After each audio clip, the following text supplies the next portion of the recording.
LinkedIn and the Expo. What is more important or more powerful, showing up 100 times to be seen or showing up one time to the right people to be seen?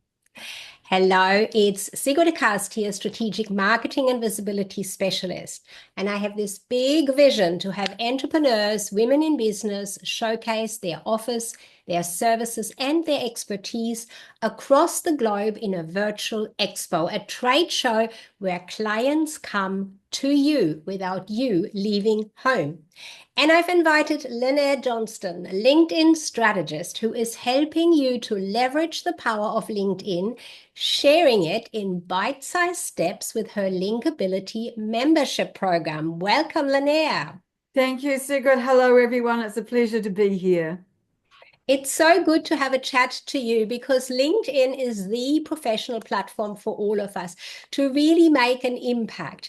Now, we can make an impact in many different ways, but as I understand it and in my experience, we need to take the action to find the right people. Linnea, is that easy? Is that tricky? What goes into finding the right people on LinkedIn? That is a $64 million question, Sigrid, and I do hope that you scheduled this for 2 hours because we can talk about this topic just for that length of time. Trying to build your network on LinkedIn is a lot more difficult than it used to be. And I think that that's partly because LinkedIn has got so big. There are so many more people on the platform, and how they are using it is changing so dramatically. So, for me, what I like to do when it comes to LinkedIn is I like to get to know people I'm connected to, people who are in my network, because I believe very strongly in the know, like, and trust factor. And because we show up on LinkedIn, which is, let's remember, a social media platform, as ourselves, as our true authentic selves, under our own names, with our own photos and all our own experience, that shows us as being authentic. On other social media platforms, you can have an avatar showing anything that you like. So when we show up on LinkedIn and we start to build our networks, we are showing up authentically as ourselves, professionally, as you've just said. So growing that network is a lot easier if you have a really compelling profile that's optimized for search results. And if you are active on the platform and you are prepared to work hard to invite people who are your target audience and whatever that might be, and to build relationships with those. Now, so good, you'll know that people send you a lot of invites on LinkedIn with no message and no real reason why they might look like they want to connect with you. And I always maintain that if you are wanting to really build your network, you need to build it from that very first message. And that is a personalized message. Hi, Sigrid, your post today about X, Y, and Z was fantastic. I really like the comment you made about X, Y, and Z, and I would love to connect with you if you are open to that. Now, would that not make you feel a lot more inclined to say yes and hit the accept button than if I had just sent a default message or no message at all that just had my photo on it in my headline? Which would you rather receive? Absolutely. And I think it is really interesting when you get just that request and you take a look at what the person is doing. Quite often it has something to do with marketing. And because there's no message, you're just imagining they want to sell you something. So, if a message is with it that has read one of my posts, that makes it completely different. The approach straight away is, oh, this person is actually interested in me and what I'm saying. So I'm much more inclined then to accept that connection request from them. And I do always send a message myself. I've done that ever since I'm on LinkedIn. I occasionally, if I click on it and I missed that, this went straight through to ask for the connection without asking me for the message first. I've had that a few times. There must be certain scenarios where that happens, Linnea.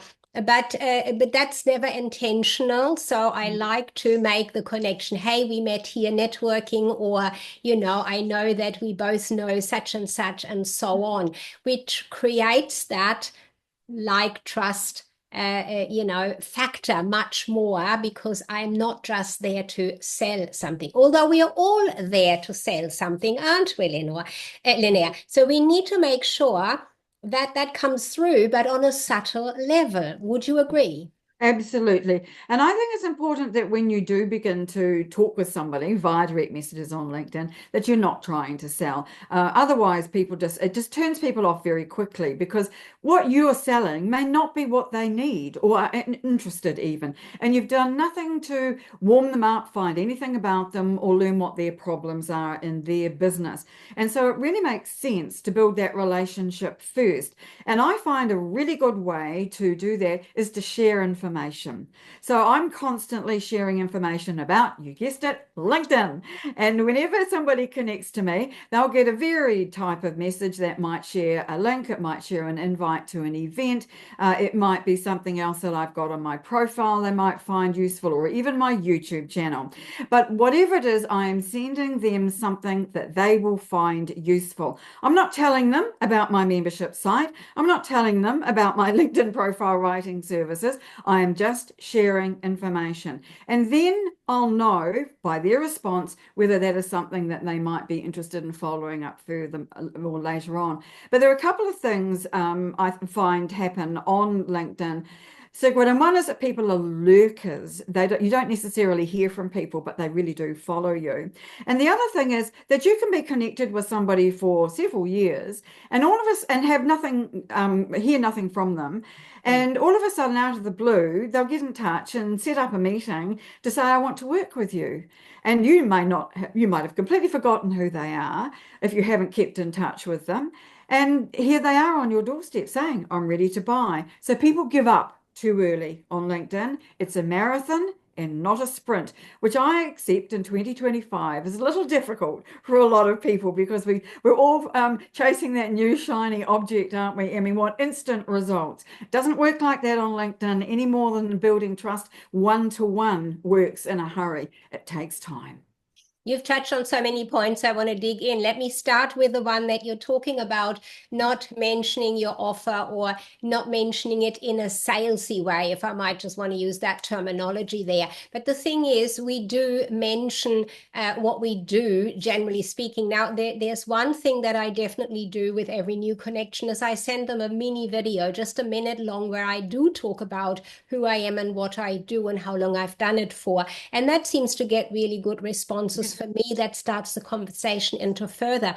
But when we are out there putting our content out, and I have to say, truly, unlike many others, particularly you not mentioning your membership, which I think, by the way, is fantastic to be part of your Linkability membership. I do mention the expo all the time. Now, I do that for a very good reason. Nobody knows about it yet, or not enough people know about this yet. Is that something I'm overdoing, or is it like you say, it's that marathon? Just keep at it with explanations and the invitation to come and ask about it. What's your thoughts on that, Linnea? And be It's a common mistake we make to think that everybody sees everything that we do, Sigrid, and it's just so not true. You might put out a post about your expo and think it's got quite a lot of views, but in fact, only a very small proportion of your network will have even seen the post. It might not even have come up in their feed. So you can't work from that feeling that I'm overdoing it because I don't think you ever can, particularly if you are doing it in different ways. If you are just constantly posting, here's my expo, come to my expo, buy a stand at my expo, you would very quickly turn off your network. They would just tune you out. But if you are doing it in different ways, like you're interviewing exhibitors like me, you're interviewing different people on different topics all the time, and you're changing up the content, changing up the information that you're sharing, then that really does reach a wide variety of people. So the message needs to be changed, and how you deliver it needs to change. So we're on a LinkedIn Live event right now, okay? So that's one format. But you might put up, as you said, you send a video to new connections. You might do a video post. You might put it in your newsletter and talk about it there, or write an article about it, or you might write a post about some of your exhibitors. There are lots and lots of things that you can do to tell people your message, but in different subtle ways. And dare I say it, do you know there's a really good little toy that you can play with that has lots of great ideas for this, and you might have heard of it. It's called ChatGPT. Oh, you are right into that one, I believe, Linnea. From what I've seen, you're doing I quite. am getting started, absolutely, and I'm amazed at what it can do, and I'm also amazed at what it still can't do, Yeah. Sigrid. But that's a different subject. Yeah, those are the boundaries we are exploring at the moment. So when we talk about the expo, for example, which you are already a veteran, if I can use that word, Yes. and there has at the expo last year already and has experienced it and has come back in. Thank you so much to give us your valuable experience and expertise into it again, because it is important to have exhibitors that are prepared to share their wisdom and their knowledge. And at the expo, one really fantastic place to use the ChatGPT, for example, is to work on the messaging on your booth, on your expo booth. Now, I just want to say the expo booth at the expo that I offer is has many different areas where you really can put messaging out into it, so that visitors coming and other exhibitors coming to your booth really get a feel for you, and you can do it very authentically, because not only have you got banner opportunity, you can upload PDFs that the visitors and other exhibitors who come to visit, that they can download to get to know you in different areas of your topic, of your expertise, for example. And you can pop a little video on there, or a long one if you wanted to, where again you can put your message out there. And ChatGPT, I would venture to say, is a great way to put that message in such a way that it really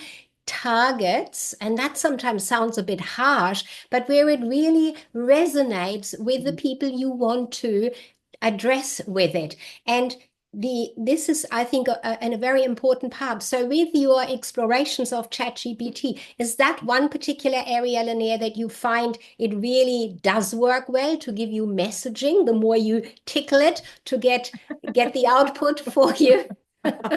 I am finding it's working in amazing ways, Sigrid. And every time I talk to anybody about it, I learn something new about how to make it work. And so one of the things I love about ChatGPT is when it gives you an output. So say you ask it for your key messages for your business, or so on for the expo, then it will come back with the output, and then it will ask you another question. It will say, would you like me to do A and or B? And I'm going to have A and B because I'm a greedy person, and see what it comes up with. And I'm amazed that every time it does something and gives you an output, you can go the next step further. Now, I don't know how long it's been able to do that, because it is changing just so incredibly fast, but I am really exploring the opportunities around that. So I'm just going to have a bit of off the top of my head thinking about using AI for my expo booth this year. And that is, I am going to ask it to help me to redevelop my brochures, because one of the things you can have on your expo stand are brochures, right? And so people can go and they can download your different brochures. Now, I didn't use that as well as I might have done last time, and I'm going to do it much, much better this time, you'll be pleased to know. And I'm going to have brochures about all kinds of different things. So a brochure will be, and because I like to share information, it'll be 7 tips on your LinkedIn profile, 7 tips on inviting people to connect, 7 tips for your company page. All of those, I'm going to have a whole range of those that people can then go to. They'll be visually attractive, and then they can download. And they'll be able to keep those, Sigrid, after the expo's over. And should they need my services in the future or want to refer back to them, there they've got them all nicely downloaded. What's not to like about that? Absolutely. And the thing is, if we are looking at LinkedIn itself as the platform to be visible, and we're looking at an expo, I see that as a complementary Yes. component to it. Because yes, in LinkedIn too, you can of course have your downloadable brochures, but they Yes. are not necessarily in one place in the way the expo offers it. And you have in an expo the people that want to hear and see what you have to offer, perhaps more so than in LinkedIn, just in general, aside from, your community that you are building up on there. So that's a really great way. And I love that you're looking at the brochures in a revised version using the chat GPT, because it does a great output It when you does. say, give me some brochure ideas for, this title, and it comes up with all of it, including its little icons all over, which Oh, I've trained it not to do that on mine. okay, okay. I let it go for creativity, and then I take away what I don't wish to have Fair there. enough too. Yes, absolutely. So the thing too is, from the perspective of, again, comparing or not comparing it, but bringing together the features of LinkedIn and a virtual expo, for example. In LinkedIn, you would be looking for people that you want to connect with. Is it just for communication purposes because you want to expand your horizon, or is it really for targeting? And here I'm using that word again from the marketing language, targeting your audience, your perhaps potential client. I mean, it's different in the expo because they are there, they're coming there for that very reason. But in LinkedIn, would you be targeting for potential You have to go clients? and find them on LinkedIn, whereas at Yeah, the expo, they're going to come to you. That's the whole premise of it, right? right. And that's something that I really like about the expo is that all the people who come to it will be very likely to drop by your stand. So you hope say hello, and so that you obviously know who they are and can follow up with them later on. But on LinkedIn, you have to go and find those people. There's no question, and there are an awful lot more of them on LinkedIn, so the job gets a little bit more difficult. But I think it's worth noting too, Sigrid, that people have different audiences. And you and I might connect with potential clients as our number one audience, but we might also want to be connecting with peers in our industry. So for me, for example, there are a lot of other people who are much more knowledgeable about LinkedIn than me, and you can be absolutely certain that I'm connected to those and looking at their content and what they're doing. And so it's important, I think, to remember that we do have those different groups of people that Mm. we might want to connect with. Colleagues, for example. And for me, of course, people who are in my Linkability members community. All of those form different audiences, and we're creating different content, different messaging, and different approaches to each of those. So yes, what you're saying is that the Expo and LinkedIn are very complementary, and I absolutely agree that that's true. Thank you. Yes. And I think that you are correct in what you're saying, that, we want to have those potential clients in that area on our LinkedIn connection base. But we also want to have something outside of that. So colleagues, somebody in our own area. And of course, at the moment, everything all is about AI and ChatGPT, of course. So we are, taking that in as well and connecting there to get that information because it's still very new. But just wait, I'm sure you and we will have our own output on that, our own experience that we can share when it comes to that. And definitely something we will be sharing at the expo. So we're still looking for some wonderfully knowledgeable people to come in. And I'm focusing that on women in business. My reason for that has been that women are often not being seen and not putting themselves out there as much as they perhaps could, should, maybe would like to, but are not, out there enough. And the expo can be such a safe place to do so, Mm. and also a community building space, because I think your experience was that you made connections for collaboration Yes, purposes. yes. And we know from experience in networking alone, for example, it's not always the person directly in the room that has the next client or opportunity for you, but it is their contacts and their sphere of Yes. contacts Those second that degree connections. yes, where Yes, you can yes. draw from, and it is easy, of course, in the environment of an expo to draw on that when you can have that communication. While on LinkedIn, it takes a bit more because you still have to wait for that reply of the communication on LinkedIn and messaging more so. So definitely looking for more expertise in the expo sphere at the moment, as we always are looking for more connections on LinkedIn in the right way. So if you had one tip for people to become an exhibitor at this next expo, which is coming up in May 15 and 16 for Australia and New Zealand. It is earlier for the US side, 14, 15 over there. And the times, of course, are depending on time zone, which we can all work out. What would be a tip for you for an exhibitor, for somebody, for a woman with expertise, let's say lifestyle, teaching how we should be be more aware of our time or how to conduct our sales, uh, to come in as an exhibitor and share her expertise? What would you have ready?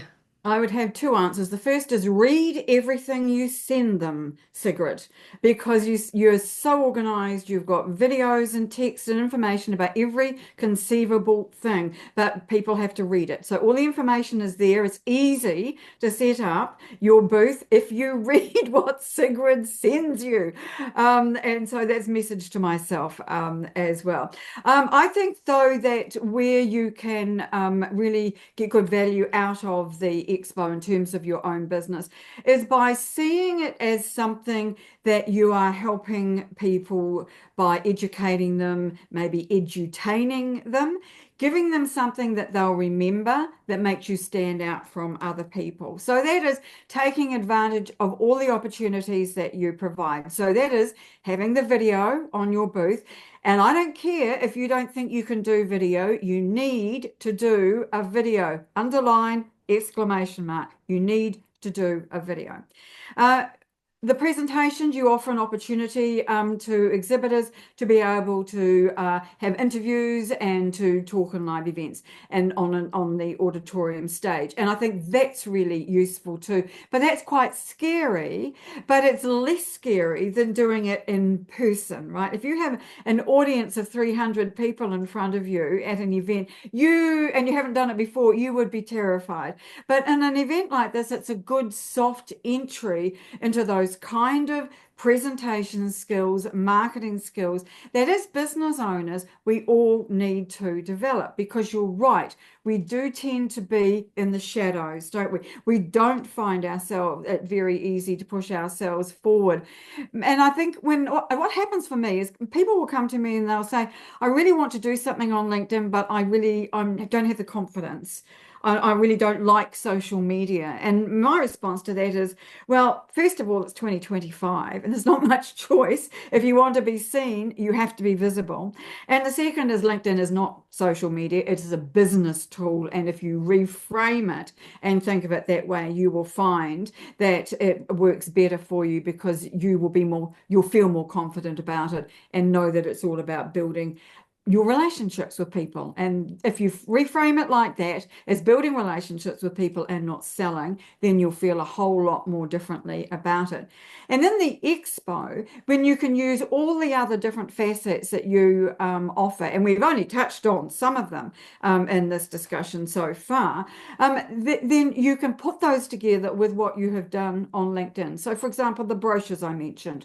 When the expo is over, I'm going to put those brochures onto my LinkedIn profile. So then put them into my services section so that people can then access them there. Now, the other thing that I like about the expo, one of the many things, is that you get to keep the booth after the expo's over, don't you? So I've put a link to my booth from last year in the featured section of my profile. So I am still getting value from the investment from last year. And then when I update it for the next one, I'm going to be able to continue to do that too. So we need to remember that I'm all in on LinkedIn, but not everybody else is. So they need to find me in different ways. And if they find me through marketing on your virtual expo, fantastic. That's a different leg of my marketing tool, if you like. And I think it's really important to remember that we shouldn't put all our marketing eggs in one basket. So again, LinkedIn and the virtual expo, really good friends. I love what you said. That's so true. And what you mentioned about having a long-term opportunity with your expo booth, we do have this fantastic button now in the booth that you can straight away take the booth out into social media by just simply clicking that button So inside easy. and make it visible. So that is another powerful way, again, to showcase and share, particularly, as you said, your brochures, which is a great way. And of course, that video will be part of it that people can visit and see you in there, and you can be as authentic as you like. Just be you. I mean, people want to see you. So that's a big key, I think, what I come through from what you shared about not being afraid, or not wanting to not do things, just do it. Isn't that what is? Just do it. Yes. That should be a slogan for a company, shouldn't It it? That's a powerful one. Well, I think we have gone through some really wonderful comparisons here. I thank you for your time and sharing it, Linnea. Now, Linnea is an exhibitor at this upcoming expo. So if you do know her more than you know me, and you feel more confident and comfortable speaking with her, she will probably answer your questions that you've I will. very busy. Thank you, Linnea. And otherwise, simply message me or connect with me, and I'm happy to give you the details. We are looking for a few more exhibitors. We are coming close to where we need to set up the agenda, getting ready into that. So make up your mind, ask about it. Thank you. Thanks, Linnea. And let's do this again sometime, and definitely in the expo very soon. Will do. Thank you so much for having me today, Sigrid. Thanks, Linnea.